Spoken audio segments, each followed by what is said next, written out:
하시도다. 아멘. 3일 전부터 하나님께서는 50장에 들어서서 바벨론을 멸망시키시겠다고, 바벨론을 심판하시겠다고 하나님의 계획과 생각을 적나라하게 예언해 주신 말씀들을 우리가 지금 보고 있습니다. 오늘 이 문단에서도 하나님은 예레미야를 통해 선포되고 있는 멸망의 예언이 예레미야의 생각이 아니라 하나님의 말씀임을 여호와께서 이와 같이 말씀하시니라. 또 33절이 그렇고요. 35절과 40절에서 여호와의 말씀이니라. 세 번에 걸쳐서 반복하여 이 말이 분명한 하나님의 말씀이다, 내 말이 아니다, 이렇게 얘기를 하고 하나님의 말씀을 확증하고 있습니다. 하나님께서는 자신이 선택하신 이스라엘과 유다가 함께 학대를 받고 그들이 계속 붙잡혀 있는 모습을 주목해 보시고 그들을 그렇게 붙잡고 있는 바벨론을 멸망시키겠다고 말씀을 반복하십니다. 오늘도 우리 하늘 아버지께서는 당신의 자녀들인 그리스도인들이 무고히 학대를 받고 핍박을 받고 어려움을 당하는 것을 주목하시고 그들의 학대자들을 징벌하시는 구원의 하나님이신 줄로 믿습니다. 하나님께서는 우리가 당하는 어려움을 방치해두지 아니하시고 주목해서 살피시고 또 우리를 구원하시는 주님이시다는 것이죠. 34절에 보니까 하나님을, 백성을 구원하시는 분, 곧 그들의 구원자이신 하나님은 강하시다. 예, 그분이 우리를 돕는다 하더라도 힘이 없으시면 아무 의미가 없겠죠. 근데 그분은 강하신 분이시다, 그렇게 말씀을 분명히 하시고 그분의 이름은 만군의 여호와다. 만군 하면 모든 군대들의 최고의 사령관이 되시고 모든 군대를 격파하는 하늘 군대 하나님이시다, 그런 말씀이죠. 만군의 여호와로서 반드시 그들과 싸우시고, 하나님의 자녀들을 괴롭히는 자들에 대한 하나님의 선포가 뭡니까? 반드시 하나님의 자녀들을 위해서 싸우시는 하나님이시다, 그렇게 말씀하십니다. 그 땅에 또 그렇게 그리고 그 땅에 평안함을 주시고, 평안함을 주시고 반대로 바벨론은 심판하시겠다고 그렇게 말씀하십니다. 이런 하나님을 주님으로 모시고 살아가는 자들의 행복과 그 안전함은 영원히 보장되어 있는 줄로 믿습니다.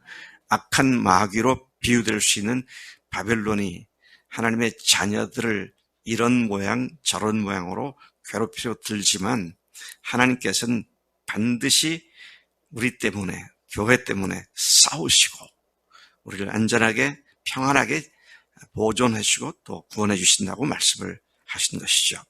35절에 여호와의 말씀이니라. 다시 여호와의 말씀이라고, 늘 똑바로 들어, 내 말 아니야, 하나님 말씀이야, 그러면서 얘기를 하고 있죠. 하나님께서 계속 말씀하십니다. 칼이 갈대아인과 바벨론 주민과 그 공안과 지혜로운 자와 자랑하는 자 위에 떨어지게 될 것이다. 칼이 떨어진다는 말은 그들이 칼에 죽임을 당할 것을 말하는 것이죠. 그때 그 지혜를 자랑하던 자들이 이스라엘을 괴롭히고 붙잡고 종살이를 시키는 그들이 자기들의 지혜를 가지고 아주 자만했던 그들이 어리석게 될 것이다. 무적의 용사들이 놀랄 것이다. 세상 적수가 없을 용사들이 오히려 하나님의 심판에 크게 놀랄 것이다. 37절, 또한 그들의 말들, 병거들, 바벨론과 친한 관계를 유지하던 여러 민족이 칼에 죽임을 당하고 그들이 아무 힘도 쓸 수 없는 여인들 같이 될 것이며 그들의 보물들이 약탈될 것이다. 바벨론이 각국에서 약탈해왔던 것처럼 그들이 그대로 되갚음을 받게 될 것을 하나님께서 말씀하고 계신 것이죠. 38절 39절에서 가보니까 그들에 대한 하나님의 심판은 전쟁만이 아니라 심한 가뭄으로도 행하신다고 말씀하십니다. 전쟁은 인간들이 행하는 일이지만 가뭄은 인간들이 어쩔 수 없는 하나님이 행하시는 징벌이죠. 물론 전쟁도 하나님께서 주관하셔서 정정으로 징벌하시지만 전쟁에 피한 자들도 더 이상 피할 수 없을 만큼 철저하게 가뭄으로 그들을 심판하시겠다고 말씀을 하십니다. 사실 하나님의 심판을 받는 일에 있어서 사람들로부터 당하는 것보다 더 무서운 게 하나님의 직접적인 손으로 당하게 되는 것이다 하는 사실을 생각하지 않을 수 없습니다. 가뭄이 극심하여 모든 강과 호수에 있는 물들이 말라버리고 조각한 신상이 뭡니까? 우상들이죠. 조각한 신상들이 가득한 그 땅이 실성하리라 그랬는데 제가 공동 번역에 보니까 바벨론은 우상들의 천지, 험상궂은 우상들을 섬기다가 미쳐버리리라. 여러분, 우리가 어제도 보았고 그제도 보았는데 바벨론이 멸망하는 가장 근본적인 이유는 하나님이 아닌 우상을 섬겼기 때문이죠. 잡신들을 섬겼기 때문이다. 우리 그리스도인들도 이건 제가 계속 반복하는 말씀입니다만은 예수님이 나의 주님이십니다. 부활이 그 확실한 증거입니다. 라고 고백하고 예수님을 나의 주님이십니다. 말한 뒤에 실제 삶에서는 여전히 자기 생각대로, 자기 판단대로, 자기 계획대로 산다면 그게 자기가 우상이 되었고 그게 하나님 앞에 또다시 범죄하는 일이다. 우리가 다시 한번 깊은 교훈을 받아야 할 말씀이고요. 자, 그래서 결과가 어떻게 되냐 39절을 보니까 물이 말라버려 사막같이 돼버린 거기에 사막에 사는 들짐승들이 승냥이와 함께 살겠고 타조도 그 가운데 살 것이지만 인간은 대대로 살지 못하는 땅이 되고 말 것이다. 여러분, 이게 지금 2600년 전 얘기잖아요. 근데 오늘날 이란 지역에서 발굴되고 있는 고대 문명지, 지금 이 바벨론 시대 유물들을 보면 허허벌판 광야에서 다 캐져 나오잖아요. 도시를 개발하다가 거기에서 어마어마한 궁전이 발견됐다 그런 말은 들어본 적이 없어요. 허허벌판 사막에서 다 나타나고 있죠. 자, 이런 것들은 뭘 얘기하는 겁니까? 하나님의 말씀은 문자 그대로 이루어진다는 사실을 말씀하고 있는 것이죠. 또 계속해서 말씀하십니다. 40절 여호와의 말씀이니라. 너희들 똑똑히 들어라. 이게 내 말 아니다. 하나님의 말씀이다. 하나님께서는 또다시 하나님의 말씀이라고 강조하시면서 말씀하십니다. 바벨론은 마치 하나님께서 소돔과 고모라와 그 지경 일대에 있던 성읍들을 심판하셔서 뒤엎어버렸듯이, 성경 표현에도 이런 말이 있었구나. 소돔과 고모라를 뒤엎어버리셨다. 뒤엎어버렸듯이 바벨론에 머물러 사는 사람이 없어지게 할 것이며 그 가운데 아무도 살 수 없게 하실 것이다. 그렇게 말씀하시죠. 41절에 한 민족, 여기서 한 민족은 결국 페르시아를 제국을 건설하게 되는 핵심 민족을 얘기하는 것인데, 페르시아가 북쪽에서 오고 큰 나라와 여러 왕이 충동을 받아 땅끝에서부터 연합군을 결성하여 공격해 올 것이다. 바벨론이 견딜 수가 없겠죠.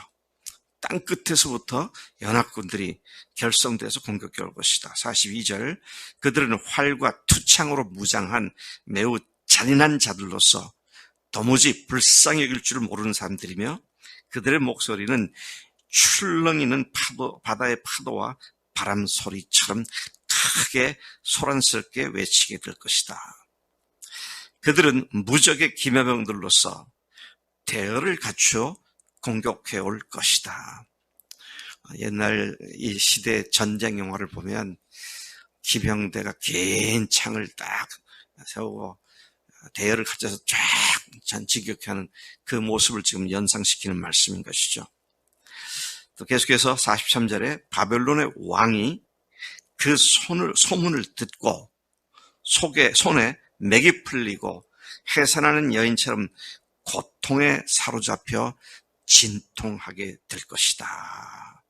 44절 말씀입니다. 마치 요단의 깊은 숲에서 나타나는 사자처럼, 요단의 숲에서 갑자기 튀쳐나오는 사자처럼 나타나서 견고한 처소 바벨론을 칠 것이다. 바벨론 멸망에 대한 하나님의 예언을 말씀하고 있는 것이죠. 내가 즉시 거기에 있는 바벨론 사람들을 쫓아내고 내가 택한 자를 그 자리에 세울 것인데 나와 같은 자 누구며 출두하라고 나에게 명령할 자가 누구며 내 앞에 설 목자가 누구냐. 아무도 나를 막을 수 없고 아무도 나를 좌지우지할 수 없는 나 하나님이 그 일을 할 것이다. 그런 말씀을 하고 계시는 것이죠. 45절 바벨론과 그 땅에 대한 여호와의 계획과 여호와께서 품으신 생각을 똑똑히 들으라. 우리도 하나님의 계획과 하나님께서 품으신 생각을 똑똑히 들고 알고 그 뜻을 받들어야 합니다. 하나님께서 오늘 우리를 향해서 가지신 계획이 뭡니까? 세상을 향해 가지신 계획이 뭡니까? 안 믿는 사람들이 예수를 믿게 되고 예수 믿는 사람들이 교회에 와서 세상에 교회에 주님이 계신 것을 드러내는 그런 일을 통해서 세상에서 구원받을 자를 구원하시는, 그리고 끝까지 인내하시다가 결국은 악한 세상을 멸망시키는 하나님의 이 거대한 역사적인 앞으로 될 일들에 대해서 우리가 똑똑히 알아야겠다. 그러니까 이 세상에 소망을 두는 것은 다 험한 것이다 하는 것이죠. 우리가 살아봐야 70년, 80년, 90년, 100년을 넘지 않는데 이게 전부인 것처럼 착각해서는 안 되겠다 하는 것입니다. 하나님께서는 어린 양떼를 반드시 끌어가고, 여기서 어린 양떼는 이스라엘을 얘기하는 것인데 하나님의 백성들을 얘기하는 것인데요. 그 땅에서 끌어가고 그리고 그 땅을 초장을 황폐하게 만들 것이다. 바벨론에 남을 것이 없을 것이다. 46절 바벨론이 약탈당하는 소리에 땅이 진동하며 그 부르짖음이 많은 나라들 가운데 들릴 것이라고 말씀하십니다. 세상 나라를 일컬어서 바벨론 제국이다 그렇게 비유하기도 하는데 이 세상은 반드시 심판받고 멸망받게 될 것이다. 그러나 예수님 죽으시고 부활하신 하나님이신 예수님을 주님으로 믿고 사는 사람들은 영원한 하늘나라에 하나님께서 우리를 안전하게 구원해 주시고 지켜주실 줄로 믿습니다. 하나님 아버지 감사합니다. 이 아침에도 저희들 그 옛날 2600여 년 전에 있었던 이스라엘 하나님의 백성을 포로로 잡아가고 포악했던 바벨론을 주님께서는 그들을 징계하시고 하나님의 사랑하시는 자들을 그들로부터 구원하신다는 이 예언의 말씀이 그 시대 그대로 이루어진 것을 저희들이 너무 잘 알고 있습니다. 하나님, 앞으로 하나님께서 세상을 가지신 계획, 하나님의 생각이 또다시 악한 자가 더 이상 존재할 수 없도록 세상을 심판하고 세상 속에서 어려움과 고통을 당했던 하나님의 자녀들을 하나님의 영원한 안전한 하늘나라로 인도하실 것을 감사합니다. 이 믿음을 가진 자들로서 오늘도 세상을 부러워하지 않고 세상을 겨눌질하지 않고 오로지 주님께로만 집중하는 우리의 삶이 되도록 인도해 주실 줄로 믿습니다. 감사합니다. 예수님의 이름으로 기도를 쌉나이다. 아멘. 아멘.